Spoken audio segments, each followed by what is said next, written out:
తాకట్టులో ఉన్న బంగారాన్ని విడిపించి ఆ రోజు ఆన్లైన్ రేటుకే మేము కొంటాం. Sharma gold company. నమస్కారం, welcome to temple tour with Gitanjali.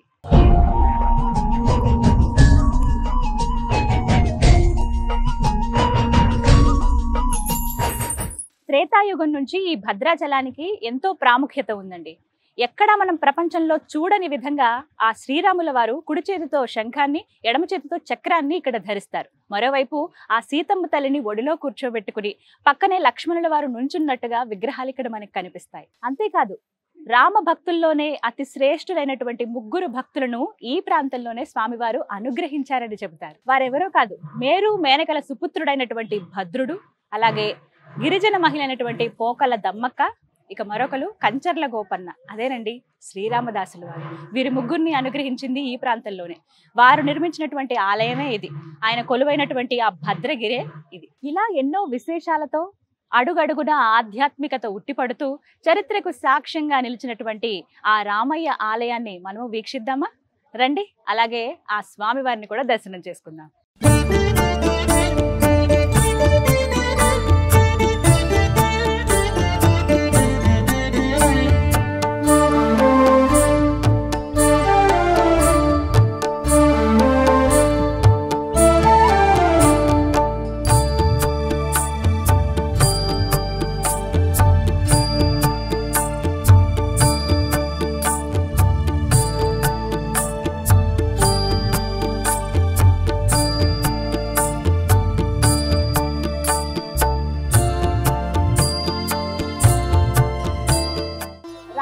దర్శనానికి వెళ్ళాలంటే ఇదే ప్రధాన ద్వారం. ఇటు నుంచే వెళ్ళాలి లోపలికి. వెళ్దామా మరి?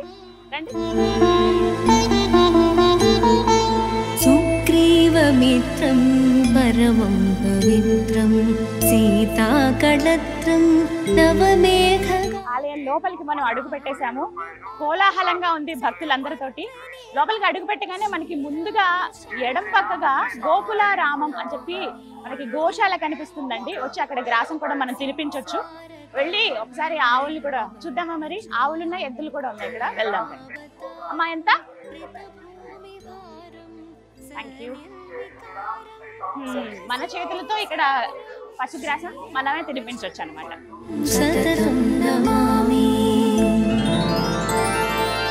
లక్ష్మీ నివాసం జగతాం నివాసం భూదేవి వాసం శరదిందుహాసం లంకా నివాసం భువనే ప్రచారం శ్రీరామచంద్రం సతతం నమామి. మందారమాలం.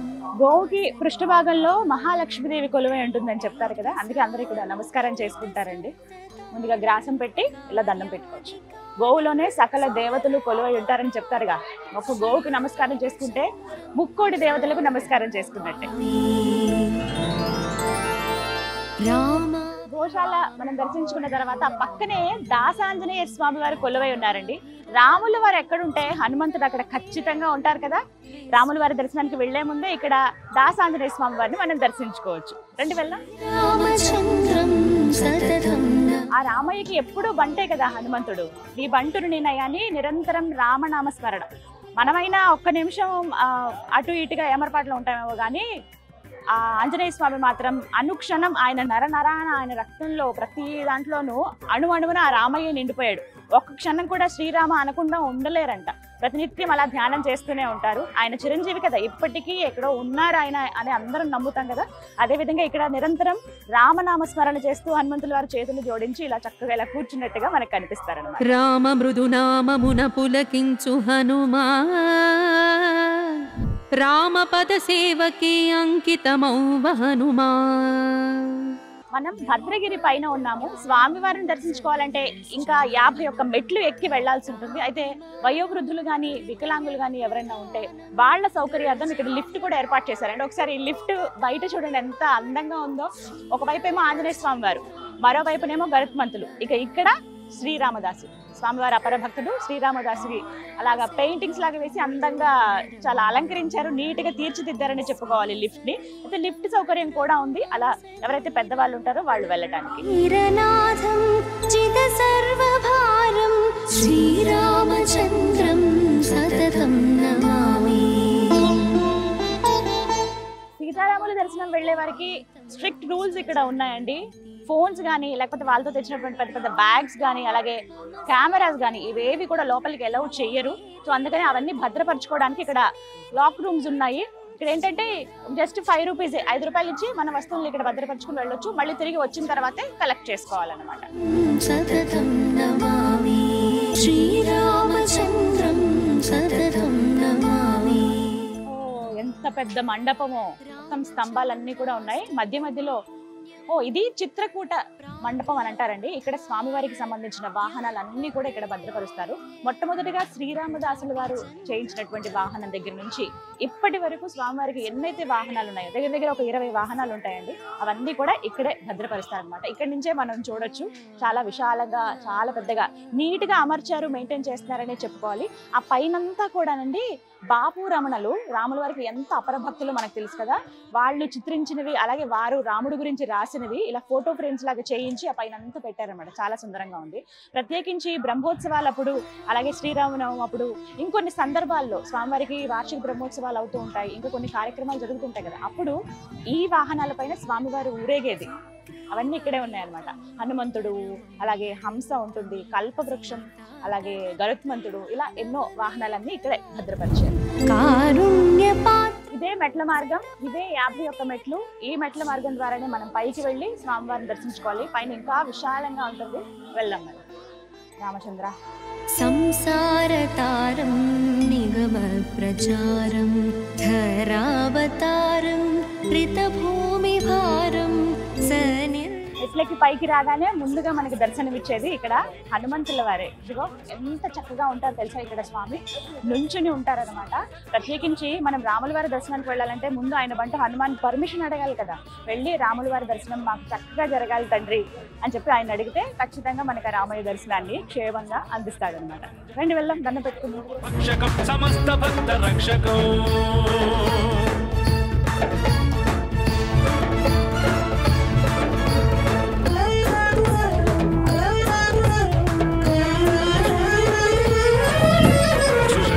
సుఖండ పుష్టివాన్ యోగితం వచస్వమాశు ధైర్యమాశ్రయాత్రవో భయం కదాపి న ఇతి ప్లవంగనాథ భాషితం నిశంభవానరాధినాథ ఆపశం తథా స రామదూత ఆశ్రయః.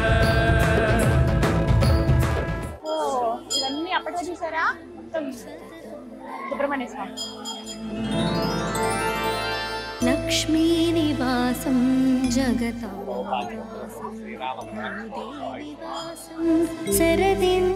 ఇక ఆలయ ప్రాంగణంలో కంటే ప్రధాన ద్వారం ఇది. ఇక్కడికి అడుగు పెట్టేశాము. ఇదే భక్తులందరూ వెళ్ళడానికి ఇది క్యూ లైన్ అండి. తిరిగి వెళ్ళిపోయేది ఎగ్జిట్ లైన్ ఇది అనమాట. ఇలా ఈ మార్గం ద్వారా లోపలికి రావచ్చు. ఎందుకంటే మనకి ఇక్కడ రామనామంతోనే స్వాగతం పలుకుతారు లోపలికి. వసనేరసాలం పూర్ణైర్విశాలం రితసప్తతాళం కార్యాదికాలం. ఇదే స్వామివారి ధ్వజస్తంభం. ముందుగా మనం ధ్వజస్తంభం దగ్గర దండం పెట్టుకుంటాం కదా, అలాగే ఇక్కడ దండం పెట్టుకోవచ్చు. అయితే లోపల దాకా వెళ్ళడానికి లేదు, ఈ చుట్టూ ఇక్కడ నుంచి దండం పెట్టుకుని వెళ్ళొచ్చు అనమాట. అల్లంత దూరం నుంచి, అంటే ఈ భద్రాచలం చుట్టుపక్కల మనం ఎక్కడ ఉన్నా సరే ఈ ధ్వజస్తంభం మనకి దర్శనం ఇస్తుంది. సుగుణాభిరామం విశ్వప్రమాణం క్రతుభోగకామం శ్రీరామచంద్ర. ఇదే లోపల దర్శనానికి వెళ్లే మార్గం అండి. ఈ క్యూ లైన్ల ద్వారానే వెళ్తారు భక్తులందరూ కూడాను. చాలా సందడిగా ఉంది, భక్తులతో కోలాహలంగా ఉంది, రద్దీగా ఉందని చెప్పుకోవాలి. ఈ మార్గం గుండానే లోపలికి వెళ్తారు. జయ విజయాలు బయట మనకి విగ్రహాలు కనిపిస్తాయి. ఆ తర్వాత ప్రధాన ఆలయంలోకి వాళ్ళు అడుగు పెట్టినట్టే పైన మనకి లక్ష్మీదేవి, గజలక్ష్మి అమ్మవారి దర్శనం ఇస్తారు. అంతా కూడా బంగారపు తోడు అనమాట. అలా ఆ బంగారు వాకిల్ నుంచి లోపలికి వెళ్లి స్వామివారిని దర్శనం చేసుకోవచ్చు. వీళ్ళందరూ స్వామివారి దర్శనం కోసమే వేచి ఉన్నారు. చూసారా, ఇదే స్వామివారి తులాభారం అండి. ఎవరైతే భక్తులు మొక్కుకుంటారో మేము ఇలా స్వామివారికి సమర్పిద్దాం అనుకుంటున్నాం అన్న వాళ్ళు, అది ఏదైనా కావచ్చు, వస్తు రూపంలో కావచ్చు, ధన రూపంలో కావచ్చు, వాళ్ళు ఇక్కడ తులాభారంకి ఇప్పుడు కూర్చుంటారు అనమాట. వాళ్ళు ఎంత వెయిట్ అయితే ఉంటారో అంత వెయిట్, అంటే వాళ్ళ శక్తి కొలది వాళ్ళు బియ్యం ఇవ్వచ్చు, లేకపోతే ఏమైనా పళ్ళు ఇస్తారు కొంతమంది ఇంకేమైనా ప్రసాదాల్లాగా పంచిపెట్టండి అని ఇస్తారు. కొంతమంది ఎంత బరువు ఉన్నారో దానికి తగ్గట్టుగా డబ్బులు కూడా ఇచ్చేస్తారనమాట. అంత బరువు ఉన్నటువంటి, అంటే అన్ని డబ్బులు ఖర్చేటువంటి అన్ని కేజీల బియ్యం మా తరపున స్వామివారికి ఇవ్వండి, అన్న ప్రసాదంలో పెట్టండి అని చెప్పి ఇలా స్వామివారి సంవత్సరాలకు సంబంధించిన తులాభారం. ఇది ఎవరైతే భక్తులు వస్తారో వాళ్ళు ఇక్కడ ఇవ్వచ్చు. ముందుగా మనం ఆఫీస్ దగ్గర సంప్రదించి వాళ్ళు ఇక్కడ ఈ కార్యక్రమంలో పాల్గొనొచ్చు. జల జనయన విధి నముచి హరణ ముఖ విబుధ వినుత పద పద్మ. ఎక్కువ శాతం అండి సంతానం లేని వాళ్ళు ఎవరైతే ఉంటారో వాళ్ళు వచ్చి స్వామివారికి మొక్కుకుంటే వాళ్ళకి సంతానం కలిగిందని అలా ఆ పిల్లలు తీసుకొచ్చి ఇక్కడ తూగుతారనమాట. ఎంత బరువు అయితే పిల్లలు ఉంటారో అన్ని చిల్లర నాణ్యాలు ఇవ్వటం కానీ, లేకపోతే ఎంత బరువు ఉంటారో అంత డబ్బులు ఖర్చు పెట్టి ఆ బియ్యం సమర్పించడం కానీ, అన్న ప్రసాదాలు ఎవరైతే అంటే వచ్చిన భక్తులకి అన్న వితరణ చేస్తారు కదా, అప్పుడు ఆ డబ్బులు అక్కడ వినియోగించండి అని కానీ ఇలా రకరకాలుగా భక్తితో స్వామివారికి సమర్పిస్తారనమాట. ప్రస్తుతం ఇక్కడ ఆలయంలో ఉత్సవాలు జరుగుతున్నాయండి. స్వామి అమ్మవార్లను గరుడ వాహనం పైన ఊరేగిస్తున్నారు. నిజంగా ఎంత సందడిగా ఉందో తెలుసా. ఆ మేళతాళాలు మంగళ వాయిద్యాల నడుమ స్వామివారిని అలా ఊరేగించుకుంటూ గరుత్మంతుడి పైన ఆ వాహనం పైన తీసుకువెళ్తున్నారు అన్నమాట. చూడండి ఎంత సుందరంగా ఉన్నారో.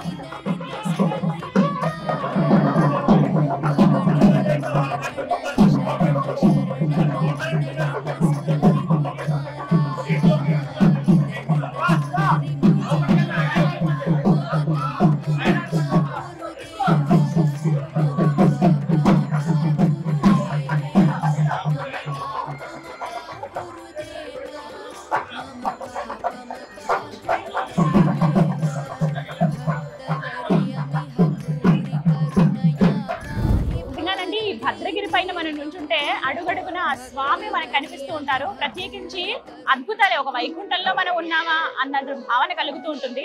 ఇలా ఒక దగ్గరికి వచ్చి చూస్తే నాకు అనిపించింది స్వామివారి వెండి రథం ఇది. ఒకసారి చూడండి ఎంత బాగుందో. 2 అశ్వాలతోటి మధ్యలో లక్ష్మీదేవి కూర్చున్నట్టుగా ఉంటుంది. అక్కడ స్వామివారిని పెడతారనమాట ఆ మధ్యలో ఆ మండపం దగ్గర. ఇదంతా కూడా పూర్తిగా వెండి రథం. సమర్పించిన వాళ్ళ పేర్లు కూడా ఇక్కడ ఉంది. భక్తులు చేయించారు ఇక్కడ. అక్షరాల ఈ రథం ఖర్చు 36 లక్షల రూపాయలండి. మొత్తం పూర్తిగా వెండితో చేసిందే ఇదంతా కూడా. చాలా బాగుంది. అయితే ఈ వెండి రథాన్ని లాగేటువంటి అదృష్టం భక్తులకు కూడా ఉంది. ప్రత్యేకంగా రుసుము ఉంటుంది. 1116 అనేది మనం కడితే ప్రతిరోజు ఆ కార్యక్రమం ఉంటుంది. ఎవరికైతే స్వామివారి సేవలో పాల్గొనాలనుకుంటారో వాళ్ళు అలా డబ్బులు కట్టి మనం ఇలా స్వామివారి రథాన్ని మన చేతులతో లాగొచ్చు అనమాట. ఎంత అదృష్టమో కదా అది. మీరు కనుక భద్రాచలం వచ్చినప్పుడు ఖచ్చితంగా మిస్ అవ్వద్దు. ఇలాంటి ఏమైనా ఛాన్స్ ఉంటే డెఫినెట్ గా స్వామి సేవలో పాల్గొనాలి.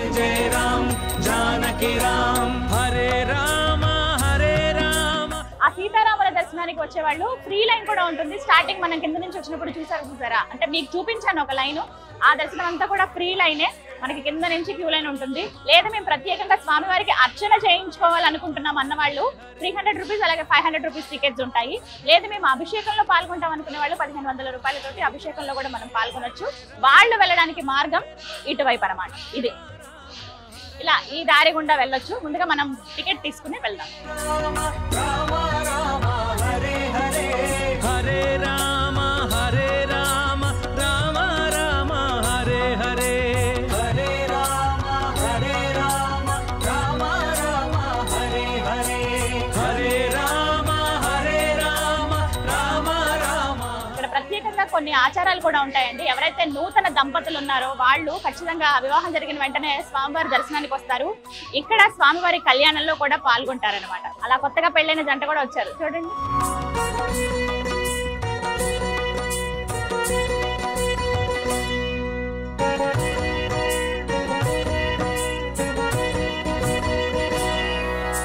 దశరథ నందన దశముఖ మర్దన దానవ భంజన శ్రీరామ. దర్శనం ఎంత చక్కగా జరిగిందో తెలుసా. స్వామివారిని దగ్గర ఒక 10 నిమిషాలు చూసుంటానండి. ప్రత్యేకంగా అడిగి మరీ వెళ్ళాను. అయితే మూలమూర్తులను ఫోటో తీయడం కానీ వీడియో తీయడం కానీ నిషిద్ధం. అది నేను ఎప్పుడు గౌరవిస్తాను ఆ మాటని. మనం అందరం గౌరవించాలి. స్వయంగా వచ్చి చూస్తేనే మనం నిజంగా ఒక తన్మయత్వానికి లోనవుతాం. ఆ స్వామివారిని చూసినప్పుడు నిజంగా చాలా చాలా బాగుంది. నమ్మకం చూస్తే మీకు అర్థమై ఉంటుంది ఎంత కళగా ముందుకి ఆ తర్వాతకి. నిజంగా ఆయన ఎంత ప్రశాంతంగా అమ్మవారిని ఒళ్ళో కూర్చోబెట్టుకుని ఉన్నారు. పక్కన లక్ష్మణ స్వామి వారు దగదగా మెరిసిపోతున్నారు. ఆభరణాలు కొన్ని ఉన్నాయి స్వామివారికి వేశారు. అలాగే పూలతో అలంకరించారు అందంగా. చాలా బాగుంది. చూపి విడమర్చి చెప్తున్నారనమాట. ఇది ఉత్సవమూర్తులు, ఇవి మూలమూర్తులు, దర్శించుకోండి స్వామిని అని చెప్పి ఒక 10 నిమిషాల పాటు ప్రశాంతంగా నాకు వచ్చిన 4 కీర్తనలు పాడుకుని ఆ స్వామివారిని తలుచుకుని ప్రశాంతంగా చూడగలిగాను. ఖచ్చితంగా మీ జీవితంలో ఒక్కసారైనా రండి, వచ్చి ఆ స్వామివారిని దర్శించుకోండి. ఇక్కడి నుంచి ఆలయం ఎంత సుందరంగా కనపడుతుందో చూడండి. గర్భాలయం ఆ స్ట్రక్చర్ కానీ ఎంత అద్భుతంగా ఉందో, చాలా నీట్ గా చెక్కినట్టుగా కనబడుతుంది. ఎక్కడ రంగులు అవి ఏం వేయలేదు, అలాగే అంటే ఆ కాలం నాటిదని తెలియడానికి అలా ఎలా అయితే నిర్మించారో అలా వదిలేశారు. సుందరంగా ఉంది. ఇక్కడ నుంచి పూర్తిగా మనకి ఆ గర్భాలయం అంతా కూడా కనపడుతుంది. ఆ లోపలే స్వామివారి కొలువై ఉన్నది.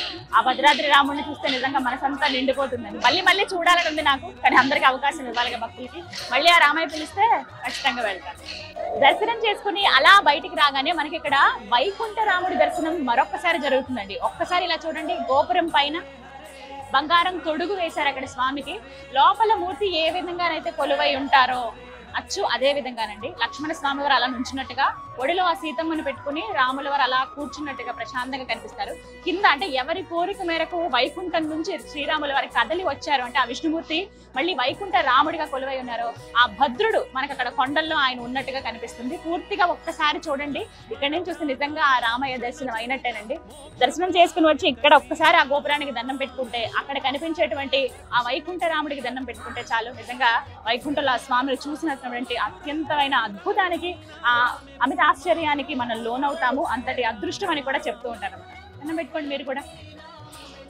రామచంద్ర శ్రీరామ లక్ష్మణ భ్రాత లక్షణ చరిత మోక్ష ప్రదాయక శ్రీ సీతారామచంద్రుల వారి ఆలయానికి అత్యంత ఆకర్షణీయం, ప్రత్యేకం గోపురం పైన ఉన్నటువంటి ఆ సుదర్శన చక్రమేనండి. ప్రతి ఆలయంలో మనం ఇలా చక్రాన్ని చూడము, కేవలం ఇక్కడ భద్రాద్రి రామయ్య ఆలయంలో గోపురం పైన ఉన్నటువంటి ఆ సుదర్శన చక్రాన్ని చూడండి. స్వయంగా ఆ స్వామి వారే ప్రసాదించినటువంటి సుదర్శన చక్రం ఇది. దీనికి సంబంధించి కథనం చెప్తారు. శ్రీరామదాసుల వారు ఆలయం నిర్మించేటప్పుడు మొత్తం ఆలయం అంతా పూర్తయిపోతుంది, ఇక గోపురం ఒకటి నిర్మించాలి అని చెప్పి ఆ చివరి భాగం ఏదైతే ఉంటుందో అది కూడా నిర్మిద్దామని చెప్పి మొత్తం అంతా ఏర్పాట్లు చేసిన తర్వాత ఎన్నిసార్లు నిర్మాణం చేసినా కూడా అది పడిపోతూనే ఉండేదట. అస్సలు కుదిరేది కాదు. ఆయన చాలా బాధపడేవాళ్ళు. ఏంటి రామచంద్ర, ఇంత కష్టపడి ఇంత కడుతున్నాము, అన్ని సమకూరే గానీ ఇలా గోపురం ఎందుకు సరిగా కుదరట్లేదు అనుకుంటే, ఒకసారి ఆయనకి ఆకాశం నుంచి ఒక వినపడుతుంది అనమాట, ఒక మాట, నువ్వు ఎంత ప్రయత్నించినా అది కుదరదు, నా నుంచి నీకు ఒక శిఖరం పైన ఏం పెట్టాలి అనేది నేనే అనుగ్రహిస్తానని చెప్తారు.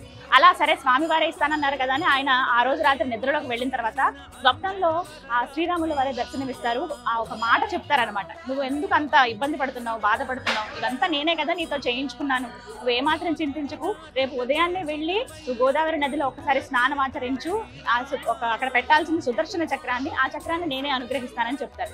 ఇక తెల్లవారుతుంది. తెల్లవారు ఎప్పుడెప్పుడు తెల్లవారుతుందా అని ఎదురు చూస్తూ ఉంటారు ఆ శ్రీరామదాసుల వారు.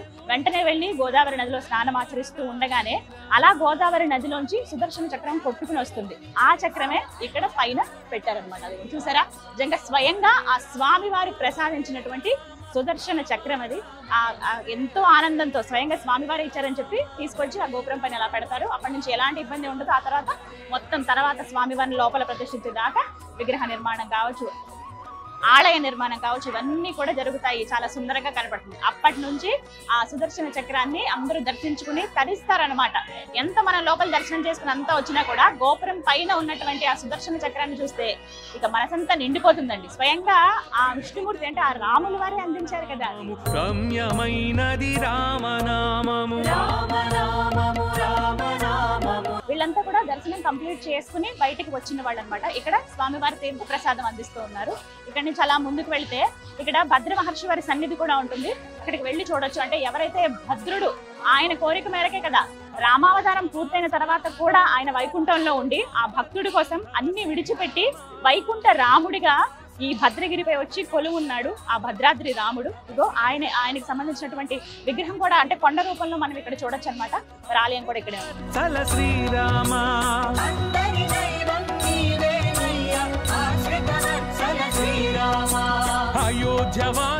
ఇక్కడ నిజంగానే ఒక ప్రత్యేకం అండి. ఎవరైతే ఆ మేరు మేనకల సుపుత్రుడు భక్తవరదుడు ఎవరైతే ఉన్నారో ఆ భద్రుడు ఆయన ఇలా కొండ రూపంలోనే కదా ఉంటారు. నేను కొండ రూపంలో కొలువై ఉంటాను, మీరు వచ్చి ఇక్కడ నా పైన కొలువు ఉండండి స్వామి అంటే ఎక్కడైతే ఆయన శిరస్సు భాగం ఉందో అక్కడే కరెక్ట్ గా గర్భాలయం మనం చూడొచ్చండి. అయితే వారిని ఇక్కడ ఒక రూపంగా ఏర్పాటు చేసిన ఇదంతా కొండ కూడా ఆయనకి గుర్తుగా అనమాట. ఇది ఆయన సన్నిధే. ఆ వెనక భాగాల్లో ఇలా కొండలా కనబడుతుంది. ఇక్కడ వీళ్ళందరూ చేస్తుంది ఏమిటంటే ఒకసారి మన మనసు పెట్టి ఆ రాముల వారిని మనసు నిండా తలుచుకుని ఆ కొండ ఆ గుట్ట పైన ఇలా చెవి పెట్టి వింటే శ్రీరామ శ్రీరామ అని వినపడుతుందట.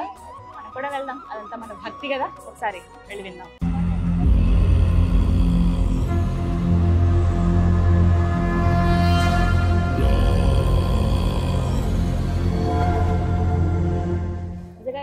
అదృష్టవంతులు కదా ఆ భద్రుడు. ఆయన కోసమే వైకుంఠం నుంచి ఆయన ఎవ్వరికి చెప్పకుండా సిరికిని చెప్పడు, చేదోయి సంధింపడు, అంటే ఏవి శంకు చక్రాలు వదిలేస్తాడు, ఆదిశేషుకి చెప్పడు, అంటే సీతమ్మ వారికి కూడా చెప్పకుండా భక్తుడి కోసం పరిగెత్తుకున్న వైకుంఠం నుంచి వచ్చేస్తాడు ఆ వైకుంఠ రాముడు. అలాగే వచ్చి ఇక్కడ వైకుంఠ రాముడిగా కొలువై ఉన్నాడు అనమాట.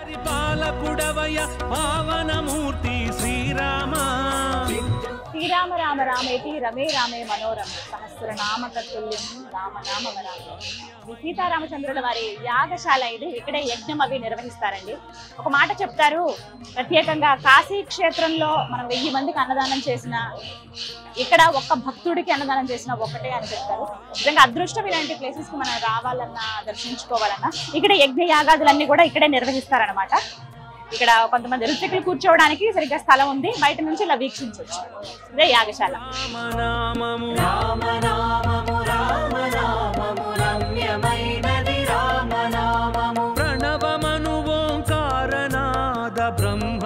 ఆ సీతారామచంద్రుల వారికి ఎప్పుడు నిత్య కళ్యాణం పచ్చతోరణమేనండి. స్వామివారికి నిత్యం కళ్యాణం జరుగుతుంది. అందులో భాగంగా కళ్యాణం జరిగేటువంటి స్థలం ఇక్కడే, ఇదే మండపంలో స్వామివారికి కళ్యాణం చేస్తారన్నమాట. ఎంతో విశాలంగా ఉంటుంది.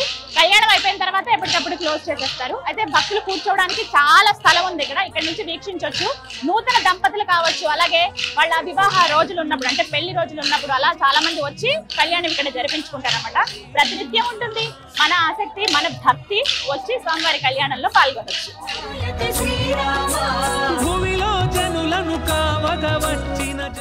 నిజంగా ఎంత ప్రశాంతంగా ఉందండి, మనసంతా నిండిపోయింది. నిజంగా వైకుంఠంలో అడుగు పెట్టానని నన్న భావన ఉంది నాకైతే. స్వామివారు ఎంత నిండుగా చక్కగా కనిపిస్తున్నారో. ఇక్కడికి వచ్చిన ప్రతి భక్తుల్లోనూ ఎప్పుడెప్పుడు స్వామిని చూద్దామా అని వెళ్తున్న భక్తులు ఒకవైపు, దర్శనం చేసుకుని వచ్చిన తర్వాత అమితానందంతో కనబడుతున్న భక్తులు మరోవైపు. నిజంగా ఇదొక ప్రత్యేకమైన లోకం భద్రాద్రి రామయ్య. ఎప్పుడో అనుకున్నాను రావాలని, కానీ ఇలా వచ్చి దర్శనం ఎంత బాగా జరుగుతుందని మాత్రం నేను అనుకోలేదు.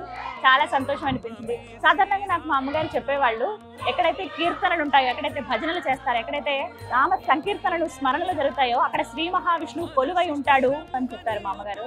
అలా నాకు ఎన్నో కీర్తనలు మా అమ్మగారు కూడా నేర్పించారండి. మా అమ్మగారు రాముడికి అపర భక్తురాలు అనమాట. ఏమన్నా ఉన్న రాముడిలా అని రామాయణం గురించి అవన్నీ నేను తెలుసుకున్నానంటే ఆవిడ నుంచి. మన పెద్దవాళ్లే కదా నేర్పిస్తారు. ఇక్కడికి వస్తే పూర్తిగా ఇంకా మనకి తెలుస్తుంది రామ భక్తులు ఏ విధంగా ఉన్నారు, రామ భక్తుడు ఏ విధంగా ఈ ఆలయాన్ని అంతా నిర్మించారు అని చెప్పి చాలా అద్భుతంగా ప్రతి ఒక్కటి మనం తెలుసుకోవచ్చు. అలా ఎన్నో కీర్తనలు నా మనసుకి నచ్చినవి కూడా ఉన్నాయి. అలా మా అమ్మగారు ఆ కీర్తనలు పాడుతుంటే నేను కూడా వినేదాన్ని. అందులో నాకు నచ్చింది ఎప్పుడూ నేను స్మరించుకునేది ఆ రాముడి గురించి. శ్రీరామాయ రామభద్రాయ రామచంద్రాయ వేదసే రఘునాథాయ నాథాయ సీతాయ పతయ నమః. జయ శ్రీరామ్. ఎంత చక్కగా ఉంటాయో ఆయన గురించి పాడినప్పుడు కానీ ఎవరైనా చెప్తుంటే విన్నా కూడా ఆ యుగ పురుషుడు, ఆ మర్యాద పురుషుడు నిజంగా ఎంతో ఉత్తమమైన, అంటే మనిషి రూపంలో వచ్చి ఆ దేవుడు, ఆ వైకుంఠనాథుడు ఇలా మానవాళికి ఎలా బతకాలి అని నేర్పించారు. రామాయణం ద్వారా మనం ఎన్నో విషయాలు కూడా నేర్చుకోవచ్చండి. అందులో వారు వనవాసం చేసే సమయంలో ఇదే భద్రాద్రిలో ఇక్కడే ఆయన గడిపారు అనడానికి కొన్ని గురుతులు కూడా ఉన్నాయి. అలాగే ఒక భక్తుడి కోసం ఆయన వచ్చి ఇక్కడ కొలువై ఉన్నారు అనడానికి పెద్ద గుర్తు, నిదర్శనం ఈ ఆలయం. సుగ్రీవమిత్రం పరమం పవిత్రం. భద్రాద్రి రామయ్య గర్భాలయం ఎంత సుందరంగా ఉంటుందో తెలుసా అండి. అణువణువున ఆధ్యాత్మికత ఉట్టిపడుతూ ఉంటుంది. సింపుల్ గా మనకి కనిపిస్తుంది కానీ చాలా సుందరంగా ఉంటుంది. ఎక్కడ రంగులు అవి వేసి ఉండదు. ఆ సిమెంట్ కలర్ లో, నా గ్రే కలర్ లోనే ఉంటుంది ఆలయం. కానీ చాలా బాగుంటుంది. ఆ సుదర్శన చక్రం చూడొచ్చు, భద్రాద్రి రాముడి రూపం అక్కడ చూడొచ్చు. అలాగే ఆలయం అంతా కూడా, అంటే ఈ మొత్తం ఈ గర్భాలయం అంతా కూడా ఒక రథం లాగా ఉంటుంది. గుర్రాలు ఇలా లాగుతున్నట్టుగా అనిపిస్తుంది అన్నమాట. మొత్తం ఒక రథం మాదిరిగా ఉంటుంది. ఇక్కడ పెద్ద చక్రం చూసారా, ఇలా అటువైపు కూడా చక్రాలు ఉంటాయి. మొత్తం 4 వైపులో 4 చక్రాలు ఉంటాయి. ఇలా గుర్రం మీద ఒక మనిషి ఇలా ముందుకు తీసుకువెళ్తున్నట్టుగా ఉంటుంది. ఆ రామయ్య నిజంగా ఎంత అందంగా ఈ ఆలయాన్ని తీర్చిదిద్దుకున్నాడు. ఆయన భక్తుడితో కదా, ముందుగా దమ్మక్క ఆయన విగ్రహం ఇక్కడ ఉంది అని చెప్పి ఆమెకి కలలో స్వామి కనిపించి చెప్పడం, ఒక మాట కూడా ఇస్తారు, నీకు ఇంకొక భక్తుడు తోడవుతాడు, ఆయనతో పాటు నువ్వు నాకు ఆలయం నిర్మిస్తావని చెప్పి చెప్పడం. అలా నిర్మాణమైనటువంటి ఆలయమే ఈ భద్రాద్రి ఆలయం. మందారమాలం వసనేరసాలం. శ్రీరామ ఈ పేరే ఒక తారక మంత్రం అండి. మనసులో అనుకున్న బయటికి మనం అన్నా, లేకపోతే భజనల్లో కీర్తనల్లో మనం స్మరించిన, ఎవరికైనా రామ అనమని చెప్పినా అది ఎంతో పుణ్యం అండి. అలాంటిది కొంతమంది రామకోటి అని రాస్తూ ఉంటారు. ఆ పుస్తకాలు కూడా మనకి ఇక్కడ ఆలయం దగ్గరలోనే ఉంటాయి. అయితే అవన్నీ రాసిన తర్వాత వాటిని ఏం చేయాలంటే భద్రాద్రి ఆలయంలో వాటిని సమర్పించేయాలని చెప్తారు కదా. అలా ఎక్కడ సమర్పించాలంటే ఇది కూడా ఇక్కడ చూస్తున్నారు కదా, ఇక్కడే ఆ మండపం ఇదే ఆ మండపం. మొత్తం రామకోటి పుస్తకాలే కనిపిస్తాయి మనకి ఇక్కడ.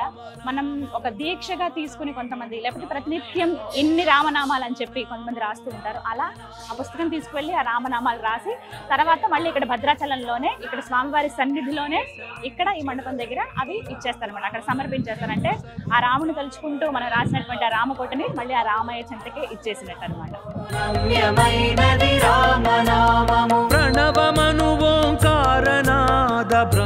స్వామివారికి ఎదురుగుండా అంటే ఆలయంకి గర్భాలయానికి ఎదురుగుండానే మనకి ఎడం పక్కగా స్వామివారి అపర భక్తుడు శ్రీరామదాసు వారి విగ్రహం కూడా చూడొచ్చండి. ఇదిగోండి ఇక్కడే స్వామి. ఎంతటి అదృష్టవంతులు ఆ భక్త రామదాసు. నిజంగా ఆయన కంచర్ల గోపన్నగా ఒక తహసీల్దారుగా ఉన్న వ్యక్తి రాముడి గురించి తెలుసుకుని రామ భక్తుడిగా మారిపోయి ఆ తర్వాత ఆయన రచించినటువంటి కీర్తనలు అపారం అండి, అనిర్వచనీయం. అవి ఎంత అద్భుతమైనవంటే ప్రతి ఒక్కరూ కూడా సులువుగా, ఇప్పుడు పండితులైనా పామరులైనా ఎవరైనా పాడుకుని కీర్తించుకుని తరించే విధంగా ఆ కీర్తనలు ఆయన రచించారు. నిజంగా అపర భక్తుడు ఆయన దర్శించుకున్న మాత్రాన్ని మనకి పుణ్యం లభిస్తుందని చెప్తూ ఉంటారు. అటువంటిది ఆ రామదాసు నిర్మించినటువంటి ఆలయమే ఇదంతా ఈ భద్రాచలం.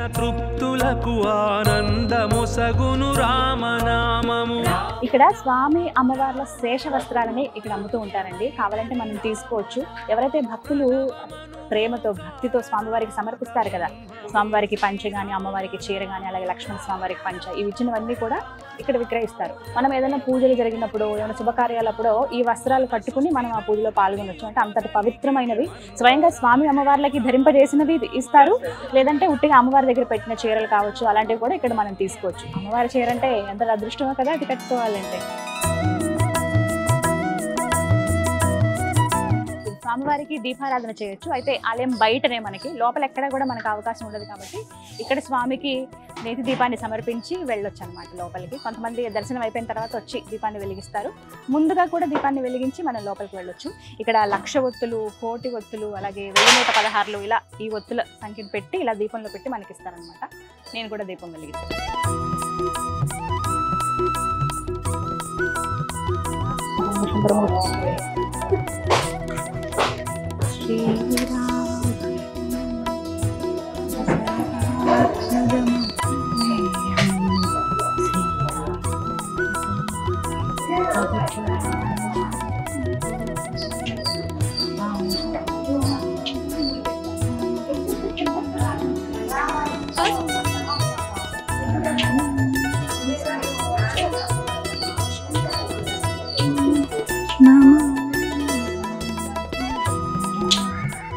అపర శబరి కోకల దమ్మక్కను ఇక్కడ మనం దర్శించుకోవచ్చండి. ఆ భద్రాద్రి రాముణ్ణి ముందుగా వెతికి, అంటే ఆ స్వామి ఎక్కడున్నారో తెలుసుకుని ఒక చిన్న పాకలో ఒక మందిరం లాగా నిర్మించి కొలిచినటువంటి భవ్య ఘనత ఆవిడ సొంతం.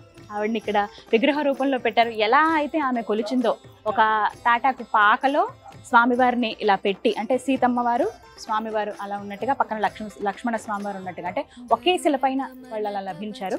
అలా వారిని తీసుకొచ్చి ఎలా అయితే దొరికారో అలా తీసుకొచ్చి ఒక చెట్టు కింద పెట్టి ఒక పాకలాగా నిర్మించి, వాళ్ళకి అప్పట్లో ఆమెకి ఏమి తెలిసేది కాదు కదా, ఒక ఆకులో అంటే స్వామివారికి నైవేద్యం కూడా పెట్టాలి కదా మరి ఆహారం అని చెప్పి తాటి పండ్లు తీసుకొచ్చి పెట్టేవారంట. దానికి గుర్తుగా ఇక్కడ చూడండి తాటి పండ్లు.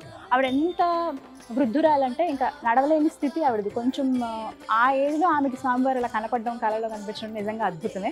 చేతి కర్ర కూడా పక్కన ఉంది చూడండి. ఒక గుట్ట మీద ఆవిడ కూర్చుని స్వామిని కొలుస్తున్నట్లుగా కనిపిస్తుంది. తాటి పండ్లు నైవేద్యంగా పెట్టేవారు అనమాట. జలజనయన విధినముచిహరణ ముఖ విబుధ వినుత పద పద్మ. దమ్మక్క ఇదే భద్రాచలం ప్రాంతంలో ఆవిడ నివాసం ఉండేవాళ్ళండి. ఎప్పుడెప్పుడు ఆ స్వామి మనకు దర్శనం ఇస్తారా, ఆ స్వామి కృప ఎప్పుడు నా పైన కలుగుతుందా అని ఆమె ఎప్పుడు ఎదురు చూస్తూ ఉండేది. అపర భక్తురాలు ఆ శ్రీరామచంద్రుడికి ఆవిడ. ఒకరోజు ఆవిడ కలలో అంటే స్వప్నంలో స్వామివారు దర్శనం ఇస్తారనమాట. దమ్మక్క ఇదే ప్రాంతంలో నువ్వు ఉంటున్నటువంటి ఈ ప్రాంతం దగ్గరలోనే ఆ గుట్టల్లో ఆ అడవిలో నేను ఉన్నాను, నన్ను ఒకసారి కనిపెట్టి ఎక్కడున్నానో బయటికి తీసి నాకు ఇలా ఆలయం నిర్మించు, అయితే నీకు సహాయం చేయడానికి నాకు ఇంకొక భక్తుడు కూడా వస్తాడు, ఆయన సహాయంతో ఒక మందిరాన్ని మీరు నిర్మించు నుంచి భక్తులకు నా దర్శనం ఇప్పించండి అని చెప్తారట. ఆమెకి ఇంకా రాత్రి నిద్ర కూడా సరిగ్గా పట్టదు, ఎప్పుడెప్పుడు తెల్లవారుతుందా అని చెప్పి. కొంచెం ఇంకా చీకటి కొద్దిగా మసకపోయి తెల్లవారుతుండగానే ఆమె ఎక్కడుందా స్వామి విగ్రహం అని చాలా వెతుకుతుంది. ఎంత వెతికినా కూడా కనిపించదు. ఇక్కడే ఉన్నానన్నావయ్యా నువ్వు, ఎక్కడున్నావు అంత వెతుకుతుంటే ఒక చీమల పుట్టలో అప్పుడు ఆమెకి కొంచెం ఇలా వంగి పుట్ట లోపలికి చూస్తే విగ్రహాలు కనిపిస్తాయి. ఎలా బయటికి తీయాలో తెలియదు. అప్పుడు గోదావరిలోంచి నీళ్ళని తీసుకొచ్చి కుండలతో అంటే ఆ వయసులో కూడా ఆవిడ ఏమాత్రం విసుక్కోకుండా, అంటే స్వామి నాకు కనిపించడన్న ఆయనే ఆజ్ఞించాడన్న ఇదితో వెళ్ళి కుండలతో నీళ్లు తీసుకొస్తుంది. దగ్గర చాలా వరకు 10-15 కుండలు నీళ్ళు అలా తీసుకొచ్చిన తర్వాత అలా పోస్తే మొత్తం ఆ మట్టంతా నానిపోయి విగ్రహాలన్నీ కూడా బయటకు వస్తాయి. అలా వచ్చిన ఆ విగ్రహాలను తీసుకుని ఎక్కడ పెట్టాలి, అక్కడే ఉంచితే కుదరదు కదా, మొత్తం అంతా అడవి కదా. అలా ఆ విగ్రహాలను పట్టుకుని మోసుకుంటూ బయటకు తీసుకొచ్చి ఒక చదునుగా ఉన్నటువంటి ఒక గుట్ట పైన పెట్టి దానిపైన ఇలా పాకలాగా ఏర్పాటు చేసి, ఇప్పుడు ఏదైతే నమూనా మనం చూస్తున్నామో ఇదేనండి, అలా పాకలాగా పెట్టి తాటి పండ్లు తీసుకొచ్చి స్వామివారికి నైవేద్యం పెట్టి ప్రతినిత్యం ఇలా పూజ చేసేదట. ఆ తర్వాత శ్రీరామదాసు రావటము, ఆ పూజ అంటే మిగతా అన్ని తెలుసుకోవటం, నా రామయ్య ఎక్కడే అని ఆమె ఎంత ఆతురతగా చెప్తుందో. రామదాసు గారికి అలాగే వారి భార్య ఇద్దరు కూడా వచ్చినప్పుడు అక్కడ పర్యటించినప్పుడు ఆ పర్ణశాలలో అంతా చూపించి ఇదంతా రాముడు నడిచిన ప్రదేశం, ఆ రామయ్య ఇక్కడ కొలువై ఉన్నాడు, ఆ రాముడు గుడి కడదామనంటే అప్పుడు నిర్ణయించుకుని ఇద్దరు కలిసి మొత్తం ఆ గ్రామ ప్రజలందరి సహాయంతో డబ్బులన్నీ తీసుకుని ఆ డబ్బులతోటి ఆలయాన్ని నిర్మిస్తారన్నమాట.